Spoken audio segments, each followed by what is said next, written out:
இந்த வைகாசி மாசம் அமாவாசை ரொம்ப சிறப்பான அமாவாசை. என்ன அப்படின்னா 16/5/2026 சனிக்கிழமை அமாவாசை வருது. இந்த சனிக்கிழமையில இன்னொரு விஷயம் என்னன்னா, சாயந்தரம் 5 மணிக்கு மேல கிருத்திகை வந்து முருகப்பெருமானும் அதுல கலக்க இந்த வைகாசி மாச அமாவாசை சிறப்பு. சனிக்கிழமை அமாவாசை வந்தாலே மிக சிறப்பு.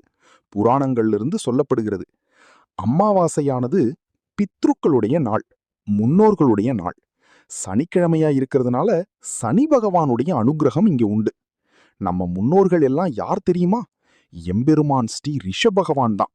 நீங்க என்னதான் முன்னோர்களுக்கு திதி கொடுக்காம இருந்தாலும் சனி பகவான் அதை நோட் பண்ணிக்கிட்டே இருப்பார். இந்த அமாவாசையில சனி பகவான் நம் முன்னோர்களுக்கு அனுக்கிரகம் செய்கிறார். அதனாலதான் சனிக்கிழமை அமாவாசை வந்தா முன்னோர்களுக்கு அவ்வளவு பெரிய பலத்தை கொடுக்கிறார் சனி பகவான். வீடியோவை லைக் பண்ணிட்டு ஓம் சனீஸ்வரா அப்படின்னு கமெண்ட் பண்ணுங்க. இந்த சனிக்கிழமை அமாவாசை தகவலை உங்க ஃபேமிலி மெம்பர்களுக்கு ஷேர் பண்ணுங்க. இது போன்ற டிவோஷனல் இன்ஃபர்மேஷனுக்கு நம்ம சேனலை சப்ஸ்கிரைப் செய்து சப்போர்ட் பண்ணுங்க. இந்த சனிக்கிழமை அமாவாசையில் உங்க முன்னோர்கள் அனுக்கிரகம் உங்களுக்கு கிடைக்கட்டும்.